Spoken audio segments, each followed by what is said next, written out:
আমার বন্ধুগণ, আল্লাহ রাব্বুল ইজ্জত ওয়াল জালাল গোটা মানব জাতিকে এমন ভাবে সতর্ক করে কোরআনুল কারীমের ভিতরে সূরাতুল হুমাযা নাজিল করে দিলেন।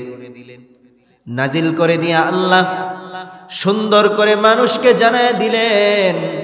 আল্লাহ বলেন, ওয়াইলুল লিকুল্লি হুমাযাতিল লুমাযা আল্লাযী জামা মালান ওয়া আদ্দাদা ইয়াহসাবু আন্না মালাহু আখলাদা।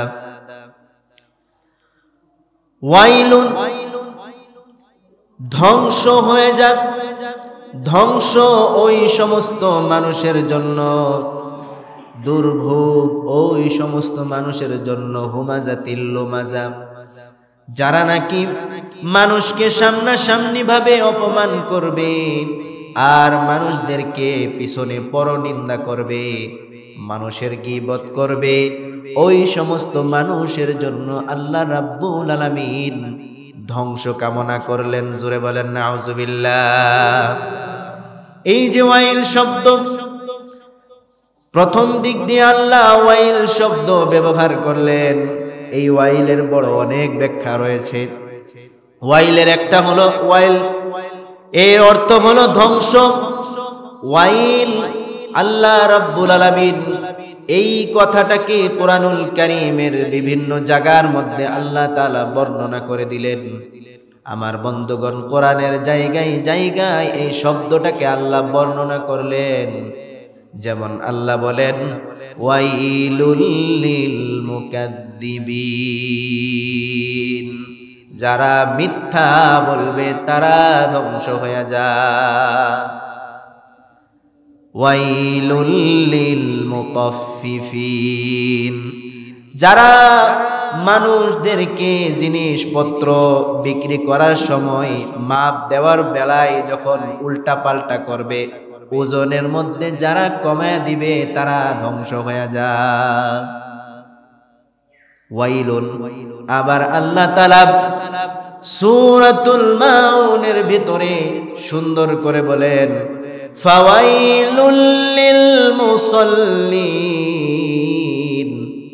আল্লাযীনা হুম আন সালাতিহিম সাহুন আল্লাযীনা হুম ইউরাউনা ওয়া ইয়ামনাউনাল মাউন। জোরে বলুন আল্লাহু আকবার। সুতরাং তাদের জন্য দুর্ভোগ, তারা ধ্বংস ওই সমস্ত নামাজীদের জন্য যাদের নামাজের কোনো খবর নাই। ফাওয়াইলুল লিল মুসাল্লিন, ওই সমস্ত নামাজীদের জন্য, আল্লাযীনা হুম আন সালাতিহিম সাহুন, যাদের নিজেদের নামাজের কোনো খবর নাই, নামাজের কোনো খবর নাই। আন সাহুন, যারা নামাজ থেকে গাফেল। আল্লাযীনা হুম ইউরাউন, নামাজ পড়ে তো কোনো নামাজের মধ্যে মনোযোগ নাই, শুধুমাত্র নামাজ পড়ে মানুষকে দেখানোর জন্য। ইউরাউন মানে হলো মানুষদেরকে দেখানোর জন্য। যারা এমন ভাবে নামাজ পড়ে তাদের জন্য ধ্বংস, তাদের দুর্ভোগ। আল্লাহ বর্ণনা করলেন এমন ভাবে জায়গায় জায়গায় ওয়াইল শব্দটাকে আল্লাহ তাআলা ব্যবহার করলেন। আমার বন্ধুগণ, ওয়াইল নামক এটা হলো জাহান্নামের একটা উপত্যকা। জাহান্নাম তো এমনিতে অনেক বড় ভয়ঙ্কর জায়গা।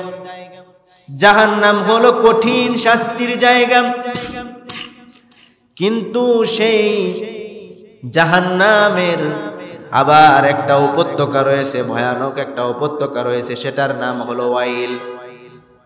আমার বন্ধুগণ, হাদিসের মধ্যে আছে আল্লাহর নবী সাল্লাল্লাহু আলাইহি ওয়াসাল্লাম একবার এমন ভাবে সাহাবায়ে কেরামদেরকে নিয়ে বয়ান করতেছিলেন।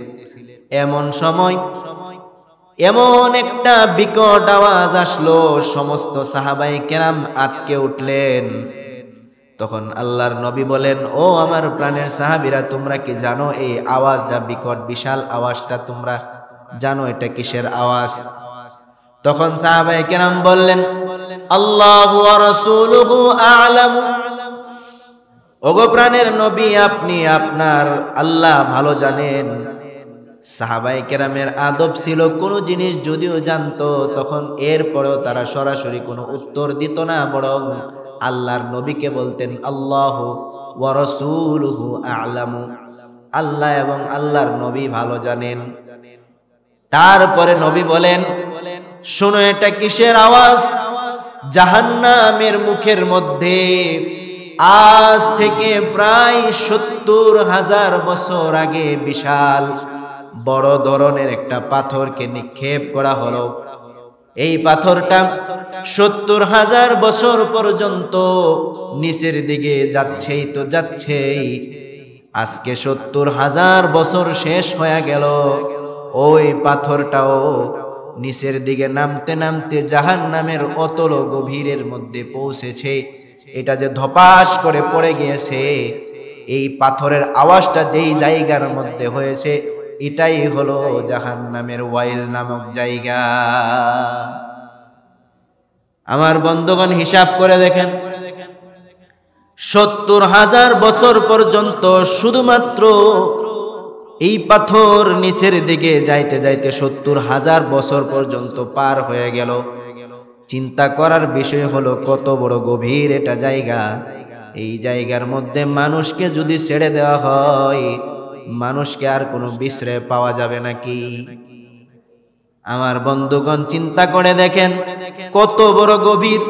যদি ১,০০,০০০ ফুট থেকে ১,০০,০০০ ফুট উপর থেকে যদি একটা পাথরকে হেলিকপ্টার অথবা বিমানের মাধ্যমে উপর থেকে, আকাশের উপর থেকে ছেড়ে দেওয়া হয়, বর্তমানে জমিনের মধ্যে পড়তে গেলে পাথরটা ১ মিনিট সময়ও লাগবে না, ১ দিন সময় লাগবে না, ১ মিনিট সময় লাগবে, সময় বেশি লাগবে না। কিন্তু আমার বন্ধুগণ, ওই পাথরটা সারার পরে ৭০,০০০ বছর চলে গেল। তাহলে চিন্তা করে দেখেন কত গভীর, এটা আমরা নিজেরাই বুঝতে পারি। এটা বুঝাই দেওয়া হলো কত বড় ভয়ানক গভীর জায়গা। আমার বন্ধুগণ, আল্লাহ বলেন, যারা মানুষদেরকে এমন ভাবে সামনে এবং পিছনে পরনিন্দা করবে, সম্মানের দিকে, মানুষের সম্মানের দিকে তাকাবে না, খেয়াল করবে না, সামনাসামনি মানুষকে তিরস্কার করবে, তাদের জন্য হলো ওয়াইল, তাদের জন্যই জাহান্নামের কঠিন জায়গা ওয়াইল। আমার বন্ধুগণ, এই জন্য এই পরনিন্দা থেকে বেঁচে থাকতে হবে, মানুষকে সামনে সামনে অপমান থেকে বেঁচে থাকতে হবে। আজকে আমাদের জন্য একটা কমন গুনাহ হলো মানুষদেরকে নিয়ে হাসি ঠাট্টা মজাক করা, মানুষের গীবত করা, পিছনে পিছনে মানুষের গীবত করা। গীবত করতে খুব ভালো লাগে, মজা লাগে, কিন্তু আমার বন্ধুগণ, গীবত হলো এমন একটা গুনাহ, যেই গুনার কারণে নেক আমলগুলা তো ধ্বংস হয়ে যায়। আর যে আপনি যার ব্যাপারে গীবত করতেছেন, যার পরনিন্দা করতেছেন, আপনার অর্জিত সওয়াবগুলা ওই ব্যক্তির আমলনামায় যোগ হয়ে যায়। তাইলে লসের উপরে ডাবল লস। নেক আমল তো ধ্বংস হইতেছে, আবার নিজের ভালো আমলের অর্জিত সওয়াবগুলা যার ব্যাপারে আপনি পরনিন্দা করতেছেন তার আমলনামার মধ্যে যোগ হয়ে যাবে। মানে আমি আপনার বিরুদ্ধে, আপনার ব্যাপারে আরেকজনের কাছে আমি একটু পরনিন্দা করলাম, তাইলে আমার নেক আমলগুলা তো ধ্বংস হইতেছে, আমার তো আমলগুলা ধ্বংস হইতেছে, পাশাপাশি আমি তো গুনাহ করতেছি, পাশাপাশি আমার যে নেক আমলগুলা আছে, এই নেক আমলগুলা ওই ব্যক্তির আমলনামার মধ্যে সওয়াব যোগ হয়ে যায়। এজন্য এই সমস্ত কাজ থেকে আমাদের সবাইকে বিরত থাকতে হবে। এই হুমাজা এবং লুমাজা এরকমই শব্দ, এবং পাশাপাশি কিছু শব্দ কোরআন এবং হাদিসের মধ্যে কয়েকটা পরিভাষা কোরআন এবং হাদিসের মধ্যে মুফাসসিরিনে কিরাম বর্ণনা করেছেন, এগুলো একদম পাশাপাশি। এর মধ্যে এক নাম্বার হলো গীবত। গীবত কাকে বলে? গীবতের সংজ্ঞা হলো একজন মানুষের অগোচরে তার ব্যাপারে খারাপ গুণগুলা আরেকজনের কাছে প্রকাশ করা। আমার বন্ধুগণ, সাহাবায়ে কিরামদেরকে নবী একবার জিজ্ঞেস করলেন, আতাদরুনা মাল গীবা, ও আমার প্রাণের সাহাবীরা, তোমরা কি জানো গীবত কাকে বলে? গীবত কাকে বলে তোমরা কি জানো নাকি? সাহাবায়ে কিরাম বললেন, আল্লাহু ওয়া রাসূলুহু আ'লামু, আল্লাহ এবং আল্লাহর নবী এ ব্যাপারে ভালো জানেন। তখন নবী বললেন, যিকরাকা আখাকা বিমা ইয়াকরা, যিকরাকা আখাকা বিমা ইয়াকরা, তুমি ওই বিষয়টা নিয়ে আলোচনা করবা যেই বিষয়টা আলোচনা করলে তোমার ভাইয়ের কাছে বড়ই কষ্ট হয়, এমন বিষয় আলোচনা করাই হলো গীবত। তার মানে হলো যে আপনার আরেক অপর ভাইয়ের এমন একটা বিষয় যেই বিষয়টা মানুষের সামনে প্রকাশ হলে সেই ভাইটা অপছন্দ করে। যেমন আপনার এক ভাই, তার একটা খারাপ গুণ সম্পর্কে আপনি অবগত আছেন, এখন আপনি লোক সমাগমের মাঝখানে তার এই খারাপ গুণাগুণটা সবার সামনে আপনি প্রকাশ করলেন, তাহলে ওই ব্যক্তিটা কষ্ট পাবে না? এটাকেই বলে গীবত। তার অগোচরে এটা প্রকাশ করা গীবত। যদি সে উপস্থিত থাকতো তাইলে কষ্ট পাইতো, অগোচরে এরকম খারাপ গুণটা প্রকাশ করে দিলেন আপনি, তাহলে এটাকেই গীবত বলে। এবার নবীর সাহাবীরা বলেন, ইন কানা ফীহি মা আকুলু, ওগো আল্লাহর নবী, আমি যে তার সম্পর্কে এমন কথাটা বলবো, যদি এই গুণটা তার ভিতরে থাকে তাহলেও কি গীবত হবে নাকি? তখন আল্লাহর নবী বলেন, তুমি যদি তার এমন কোন কথা বলো যেই গুণাগুণটা তার ভিতরে আছে, তাহলে সেটা হবে গীবত। আর যদি এমন কথা বলো যেটা তার ভিতরে নাই, তাহলে তুমি তো তার ব্যাপারে অপবাদ দিলা। তো আল্লাহর নবী বুঝাইয়া দিলেন যে তার ভিতরে এরকম গুণাগুণ থাকছে, এটা সম্পর্কে তুমি কথা বললা, তাহলেও গীবত হবে। তো যাই হোক, এক নাম্বার হলো যেই পরিভাষাগুলা বলতেছিলাম, এক নাম্বার পরিভাষা সেটা হলো গীবত করা। এর কাছাকাছি আরেকটা পরিভাষা যেটা কোরআন এবং হাদিসের মধ্যে বর্ণিত হয়েছে, দুই নাম্বার হলেন ইফকুন। ইফকুন এর সংক্ষিপ্ত ব্যাখ্যা হচ্ছে কোন বিষয় সম্পর্কে যাচাই বাছাই করা ব্যতীত এটা রটায় বেড়ানো।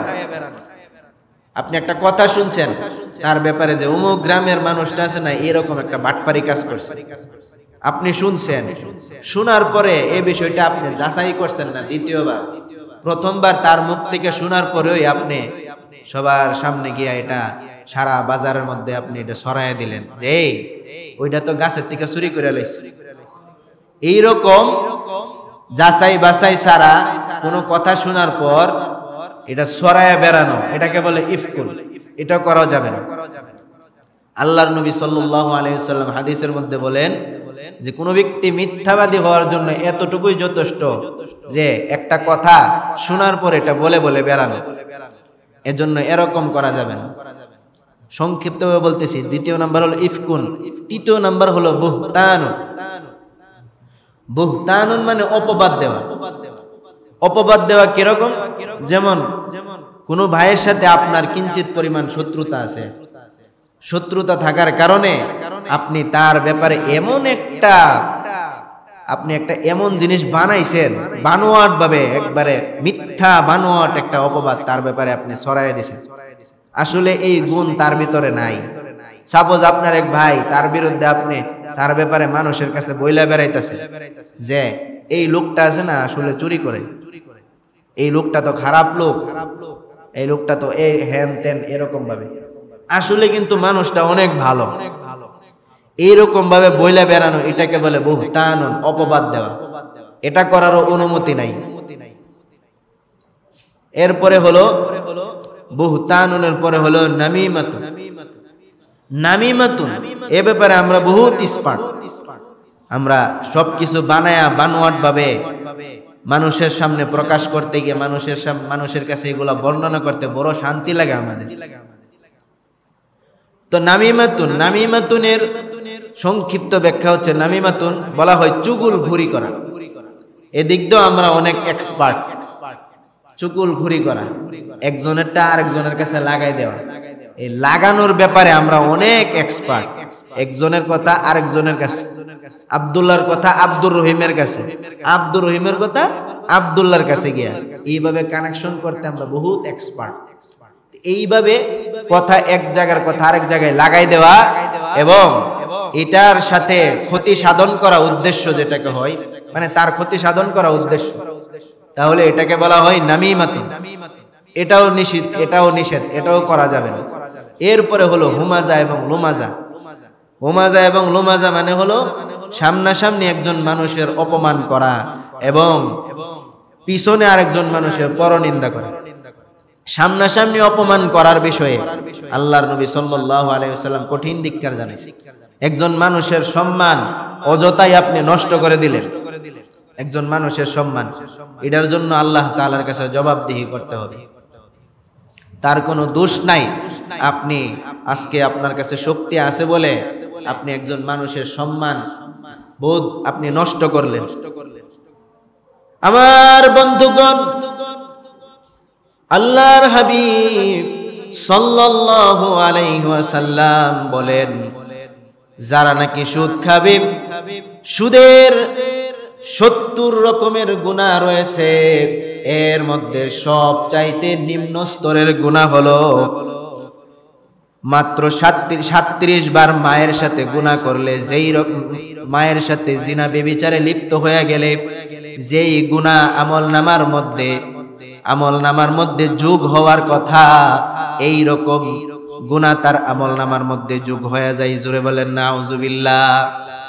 এর চাইতেও আরো কঠিনতম ভয়ঙ্কর অপরাধ হলো একজন মানুষের সম্মান গুলাকে জেনে বুঝেই নষ্ট করে ফেলা। মানে হলো সুদের যেই গুনাহটা, সুদ খাইলে প্রায় 70টা গুনার স্তর রয়েছে, এর মধ্যে সবচাইতে নিম্ন স্তরের গুনাহ হলো নিজের আপন গর্ভধারিণী জন্মধারিণী মায়ের সাথে 37 বার জিনা করার সমান। এটা হলো সুদ খাওয়ার গুনাহ, একবারে নিম্ন লেভেলের জিনা। এর চাইতে আরো ভয়ঙ্কর অপরাধ হলো একজন মানুষের সম্মান, আত্মসম্মানকে জেনে বুঝে নষ্ট করে ফেলা। তাইলে কোন মানুষের সম্মান নষ্ট করার অধিকার আছে কারো? আল্লাহ তাআলা আমাদের সবাইকে এগুলা থেকে বেঁচে থাকার তৌফিক দান করুন, সকলে বলেন আমিন। এরপরে যে পরিভাষা, এটা হলো সাত্তুন, যেটি কোরআন এবং হাদিসের মধ্যে বর্ণিত হয়েছে। সাত্তুন মানে হলো গালি দেওয়া, টিটকারি করা। গালি দেওয়া, টিটকারি করা কিরকম? যেমন একজন মানুষ আসতেছে সামনে থেকে, আপনি তার এই টিটকারি করা, মস্কারি করা, তামাশা করা তাকে নিয়ে বা গালি দেওয়া, এগুলা করা কয়েক রকমের হইতে পারে। মুখ দিয়ে গালি দিয়ে বলার মাধ্যমে হতে পারে, কলম দিয়ে লেখনের মাধ্যমে হতে পারে, এবং ইশারা ইঙ্গিতের মাধ্যমেও যদি কাউকে আপনি কষ্ট দেন তাহলে এটাও হতে পারে। যেরকম একজন টিটকারি করা, যেরকম একজন মানুষ আসতেছে, সে একটু খাটো টাইপের, আপনার সামনে আরো 2-3 জন দাঁড়ানো আছে, 2-3 জন, আপনি ওই একটু দূর 2-3 ফিট দূর থেকে আপনি বলেন, এই দেখো তারে শোনায়, ওই দেখো বাট্টো আসতেছে, এরকম ভাবে তাকে এভাবে টিটকারি মস্কারা করা, ওই দেখো বাট্টো আসতেছে, এরকম ভাবে বলা, টিটকারি মস্কারি করা, এইগুলা করলো আল্লাহ তাআলা বলেন তাদের জন্য ধ্বংস। এজন্য মানুষদেরকে নিয়ে টিটকারি মস্কারি করা, কারো শারীরিক গঠন আকৃতি নিয়ে আপনি মস্কারি করবেন, আল্লাহ বলেন ওয়াইল তোমার জন্য অপেক্ষা করতেছে। এজন্য এইরকম গুনাহ থেকে আমাদের সবাইকে বেঁচে থাকতে হবে। আল্লাহ তাআলা আমাদের সবাইকে আমল করার তৌফিক দান করুন, সকলে বলেন আমিন। এই হলো কয়েকটা পরিভাষা যা কোরআন এবং হাদিসের মধ্যে বর্ণনা করা হয়েছে।